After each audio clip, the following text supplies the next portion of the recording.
everybody, and welcome back to my channel for this Saturday morning, afternoon or evening across the world where you may be at.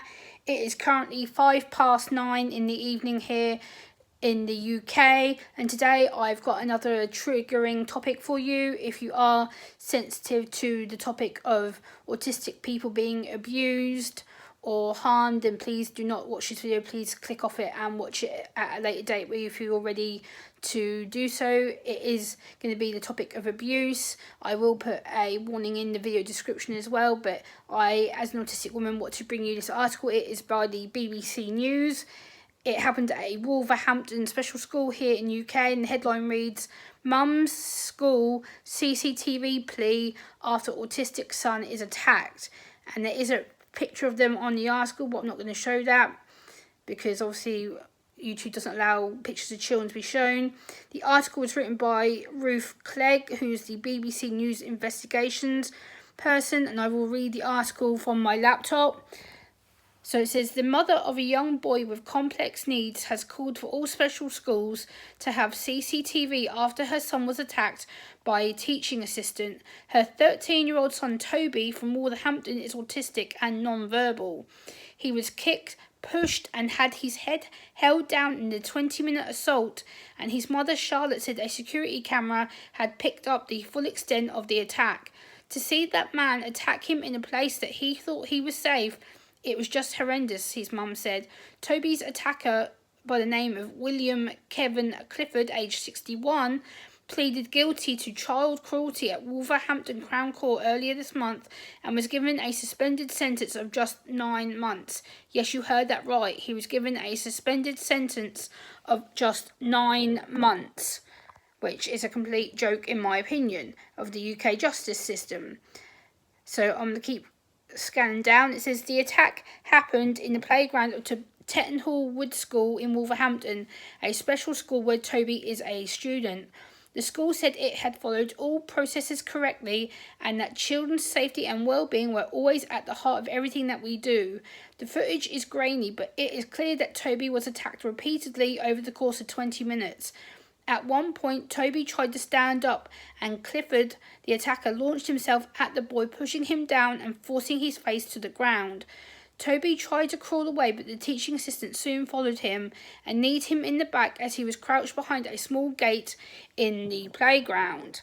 So again, I'm just going to quickly scan down. There is a video on the BBC website, which I'll link in the video description, so you can actually watch the attack take place. Clifford's court appearance was the first time Charlotte, which is Toby's mum, had seen the footage, despite her son being attacked, which happened back in April 2023. "I was devastated. I was horrified," she said. "For the life of me, I cannot understand what would want to make a person do this." Toby had always loved school. The 13-year-old, who has a mental age of 2 and needs one-on-one support, and Charlotte, his mum, had always trusted the adults that were put around him. When she got the call from the school to say that her son had been harmed by a member of staff, she could not quite believe it. "I had to call the head teacher back. I thought it must have been a genuine mistake. But then she confirmed it again, that my child had been attacked." Toby had came home that night agitated and distressed, but because he is non-verbal, he was unable to tell his mum what had actually happened. So I'm going to scan down. It is a picture of the nasty piece of scum work on the article.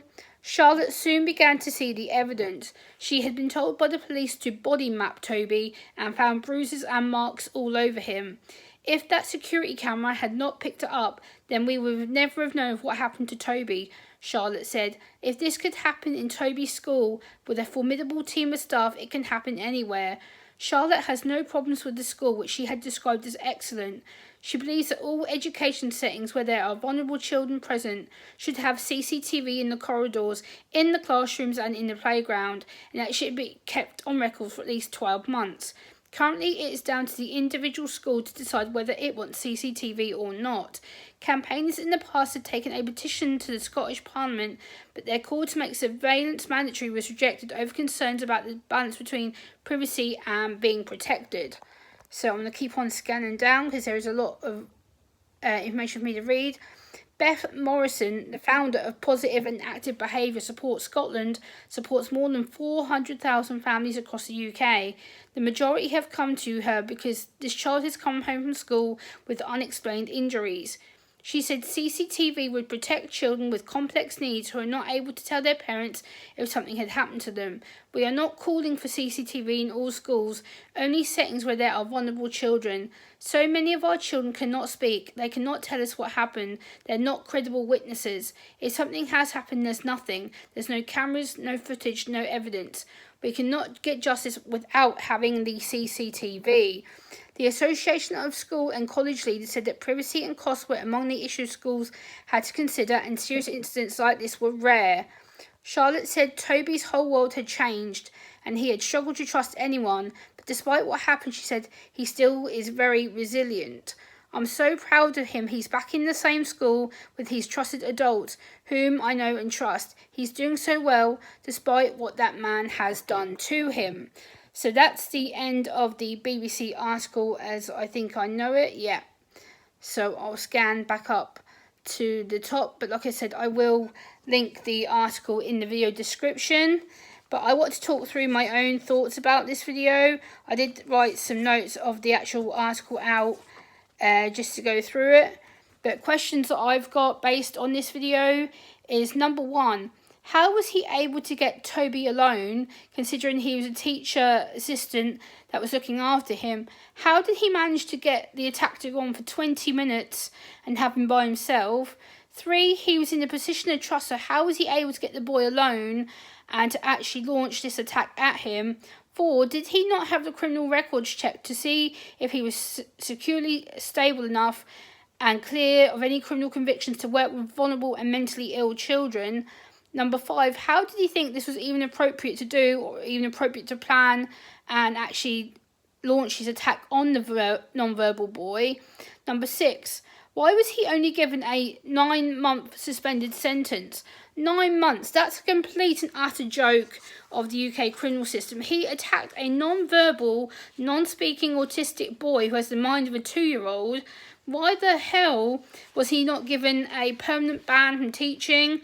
Number 7, has he been struck off from teaching or barred from applying from other teacher, assistant or teacher student support job vacancies within the UK and across England elsewhere? And these are my actual general thoughts of the article as well. What kind of world do we live in? These kind of stories are starting to become more and more regular within the UK, it seems. It is completely unacceptable and truly horrifying that a teaching assistant who is in a place of care and trust would do this to a vulnerable person who is unable to defend themselves or speak up or stand up for themselves.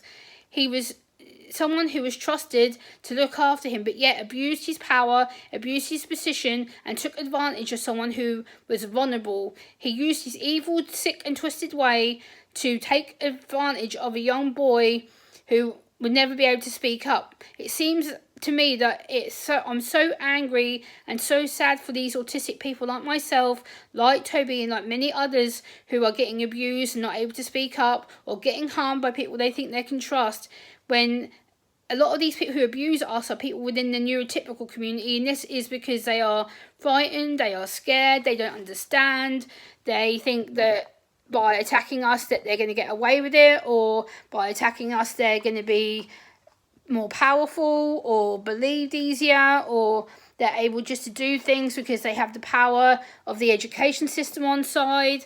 They have the power of other teaching staff, other parents who may not want to speak out against this person who abused the autistic boy. But it just appears like we are nothing to them. It appears that we are just easy prey, easy targets, people who deserve to be abused, which we don't. We don't deserve to be abused or manipulated or attacked or forced down to the ground with our head held in the ground.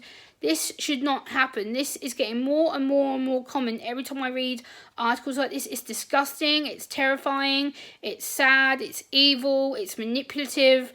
It shouldn't be happening. And the fact that the criminal justice system is only giving him a 9-month suspended sentence, what the hell are they thinking?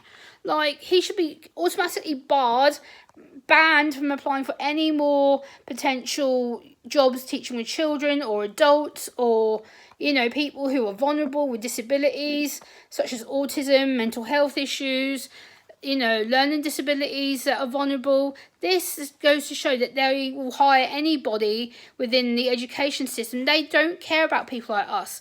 They don't care that we've got disabilities. They don't care that we're vulnerable, clearly. We are just people who are easy prey. We are people who are seen as easy targets that will just roll over and let things happen to us. And it stops now.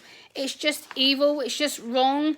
And it makes me sick. It makes my blood boil. And this guy should be in prison, and he should be serving his time.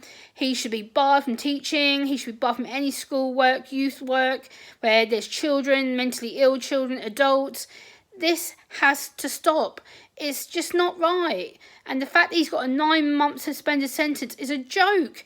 It's a complete joke to his family, to his friends, to other children who face this kind of rhetoric, other adults who potentially face this kind of rhetoric. It has to stop, and it ends now. The UK government needs to step up their game, help protect these vulnerable people like myself, vulnerable children, vulnerable adults who have disabilities, whether it's autism, learning disabilities, epilepsy, Tourette's, anything. We need to have people like us protected, because if it doesn't, this will end up with someone being dead on their hands. This is not going to stop until something serious happens and it's too late. Let's put a stop to this now. Let's not make sure that any other autistic people with disabilities get attacked or harmed or took advantage of. Enough is enough. Please let me know your thoughts and views in the comments down below, and I'll see you next time. Bye, guys.